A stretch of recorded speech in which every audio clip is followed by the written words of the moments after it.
जुल्करनैन ने दुनिया की बड़ी से बड़ी सरहदें पार की थी, मगर एक सवाल अब भी उनके दिल में था, क्या इंसान को ऐसा जरिया मिल सकता है जिससे जिंदगी हमेशा के लिए बनी रहे, कभी मौत आए ही नहीं। जुल्करनैन अकेले बैठे हुए थे, सोच में डूबे हुए। उन्होंने आसमान की तरफ देखा। जुल्करनैन के दोस्त एक फरिश्ते आसमान से उनके पास आए। फरिश्ते ने पूछा, ऐ जुल्करनैन, आप क्यों उदास हैं? आप किस सोच में खोए हुए हैं? जुल्करनैन ने कहा, ऐ मेरे प्यारे दोस्त, क्या इंसान को ऐसा जरिया मिल सकता है जिससे उसकी जिंदगी हमेशा के लिए बनी रहे? मैं इसलिए चाहता हूँ क्योंकि इससे मैं और ज्यादा वक्त तक अल्लाह के रास्ते में काम कर सकूं। फरिश्ते ने उनकी सच्ची नीयत को देखा और एक छुपी जगह का राज बताया। उसने बताया कि एक ऐसी जगह है जहां आबे हयात की तालाब मौजूद है, लेकिन वहां तक पहुंचना आसान नहीं है। वह इलाका अंधेरे और रहस्यों से घिरा हुआ है। जुल्करनैन ने फरिश्ते का शुक्र अदा किया।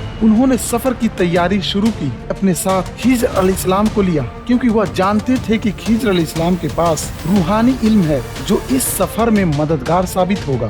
दोनों एक रहस्यमय यात्रा पर निकल पड़े। घने जंगल, ऊंचे पहाड़, खामोश घाटियां और काले बादलों से घिरे रास्ते पार करते हुए वे उस जगह में पहुंचे जिसे कोई आम इंसान जानता तक नहीं था। वह एक अंधेरे इलाके में दाखिल हुए जहां सूरज की रोशनी भी मुश्किल से पहुंचती थी। इस इलाके में हर कदम पर एक इम्तिहान था। रास्ता दिखाई नहीं देता था, वक्त का कोई हिसाब ही नहीं था और न ही कोई आवाज। दोनों अलग अलग रास्तों पर निकल पड़े, अपने अपने अंदाज में उस आबे हयात पानी की तलाश में। खिज़्र अलैहिस्सलाम तलाश करते करते आगे बढ़ते रहे। उनके अंदर एक सुकून और एक यकीन था। आखिरकार चलते चलते एक जगह उन्होंने एक झील देखी। वह आम पानी जैसा नहीं था, उसमें एक अजीब सी चमक थी, जैसे जिंदगी खुद उसमें उतर आई हो। खिज़्र अलैहिस्सलाम ने उसमें से पानी पी लिया। जैसे ही वह पानी उनके अंदर गया, उनके जिस्म में एक हल्की सी रोशनी फैल गई और वक्त जैसे थम गया।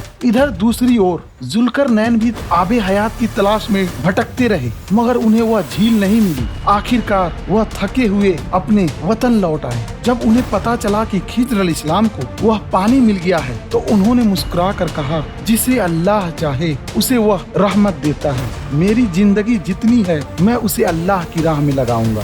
जुल्करनैन एक मोमिन भी थे। वह हजरत इब्राहिम अलैहिस्सलाम के रास्ते पर थे। एक दिन वह मक्का पहुँचे, उस मुकद्दस जमीन पर जहाँ इब्राहिम और इस्माइल अलैहिस्सलाम ने काबा की दीवारें उठाई थी। जब वो मक्का की पाक जमीन पर पहुँचे और काबा का दीदार हुआ, तो उन्होंने तुरंत घोड़े से उतरने का हुक्म दिया। जुल्करनैन के साथियों ने हैरानी से पूछा, ए बादशाह, मौसम बहुत गर्म है, आप पैदल चलेंगे तो थक जाएंगे। जुल्करनैन ने मुस्कुराकर जवाब दिया, क्या मैं उस जगह सवारी कर सकता हूँ जहाँ अल्लाह के खलील इब्राहिम अलैहिस्सलाम पैदल चले थे? फिर वह धीरे धीरे नंगे पांव सिर झुकाए, आंखों में आंसू लिए काबा की तरफ बढ़े। उनका हर कदम इबादत में डूबा हुआ था। तवाफ करते वक्त उनका चेहरा आंसुओं से भीगा हुआ था। वह हर चक्कर में सिर्फ एक ही दुआ मांग रहे थे, ऐ अल्लाह, मेरी ताकत को तेरी राह में लगा दे, मुझे हुकूमत नहीं तौहीद का सच्चा अलमबरदार बना दे। इतनी बड़ी हुकूमत के मालिक होकर भी उन्होंने अपने आप को सिर्फ एक अदना बंदा माना, अल्लाह का बंदा।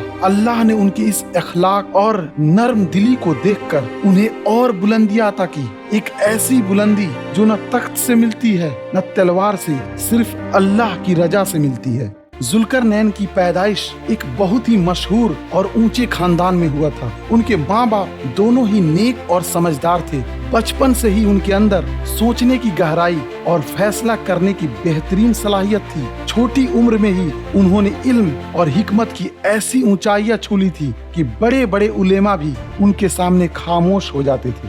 जब उन्होंने हुकूमत संभाली, सबसे पहले उन्होंने अपने सल्तनत को बेहतर किया। वहाँ के लोगों के लिए न्याय, रोजगार, शिक्षा और अमन का माहौल बनाया। जुल्करनैन के पास एक ऐसी ताकत थी जो केवल इस जमीन पर हुकूमत करने तक नहीं थी, बल्कि अल्लाह की तरफ से दी गई एक खास तोहफा और रहमत थी। उनके इशारे पर बादल चल पड़ते थे, बारिश रुक जाती थी या बरसने लगती थी, और जिन उनकी हुकूमत के गुलाम थे, वह जहाँ भी जाते हवा उनके सफर में रुकावट नहीं बनती थी, उनका रास्ता आसान कर देती थी। उनके पास इतनी ताकत थी कि कोई भी सरहद, कोई भी कौम या कोई भी किला उनकी हिकमत और हुकूमत के आगे टिक नहीं पाता था। उन्होंने इस दुनिया के दोनों किनारे, पूरब और पश्चिम की सफर की। जब उनकी सेना किसी जंग के लिए निकलती तो उनके पास 2 झंडे होते थे, एक काला झंडा और एक सफेद झंडा। जब दुश्मन के इलाके में घुसते तो काले झंडे को पीछे रखा जाता। उस झंडे के असर से चारों तरफ अंधेरा छा जाता और दुश्मन को कुछ नजर नहीं आता। दुश्मन घबरा जाते,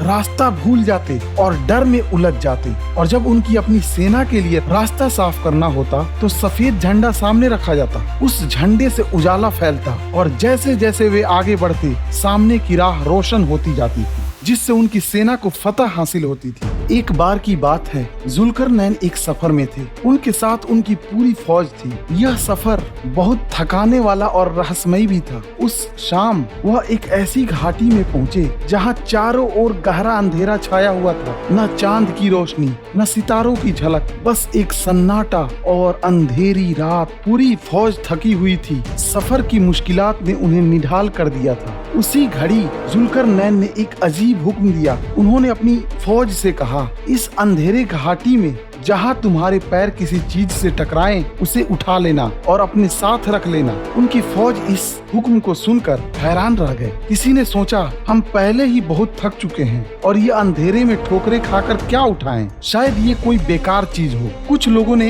हुक्म की तामील करते हुए थोड़ा बहुत उठा लिया, 1-2 टुकड़े केवल हुक्म मानने के लिए। और कुछ ऐसे थे जिन्होंने दिल में यह सोचा, हमारे बादशाह ने यूं ही तो नहीं कहा होगा, इसमें जरूर कोई हिकमत होगी। उन्होंने झोली भर ली, जितना उठा सकते थे उतना उठाया। फिर वह सब रात भर चलते रहे। सुबह हुई, सूरज की पहली किरणें घाटी पर पड़ी। जब रोशनी फैली तो सब ने अपने थैलियां खोलकर देखा। जो चीजें रात के अंधेरे में पड़ी थी वे कुछ और नहीं बल्कि सोने के टुकड़े थे। जब यह हुआ उस वक्त 3 तरह की रिएक्शन हुई। पहले वे लोग जो थकान और शक की वजह से कुछ भी नहीं उठा कर लाए थे, उनकी आंखें फटी की फटी रह गई। वे पछताने लगे, उनके चेहरे पर मायूसी थी। वे कहने लगे, काश हमने भी कुछ उठा लिया होता, काश हमने अपने कमजोर सोच को ना सुना होता। दूसरे वे लोग जिन्होंने थोड़ा बहुत उठाया था वह भी अफसोस करने लगे, हमें अंदाजा नहीं था कि ये इतनी कीमती चीज होगी। अगर हम जानते तो और ज्यादा उठाते, काश हमारी झोली भरी होती। तीसरे वे लोग थे जिन्होंने भरोसे के साथ बिना सवाल किए भर भर के झोलियां भरी थी। उनकी आंखों में खुशी थी लेकिन दिल में एक हल्का सा पछतावा भी था। अगर हम और उठा सकते, अगर हमने अपने झोले और खाली किए होते तो और सोना मिल सकता था। यह एक मिसाल ही थी, जैसे यह दुनिया भी एक अंधेरी घाटी है। यहाँ नेकियां उस सोने की तरह बिखरी हुई है, लेकिन हमें नजर नहीं आती कि उनकी असली कीमत क्या है। और जब सुबह आएगी यानी आखिरत, तब सबको एहसास होगा कि हमने कितना कम कमाया और कितना कुछ छोड़ दिया। और तब हर कोई कहेगा, काश हमने और नेकियां बटोर ली होती।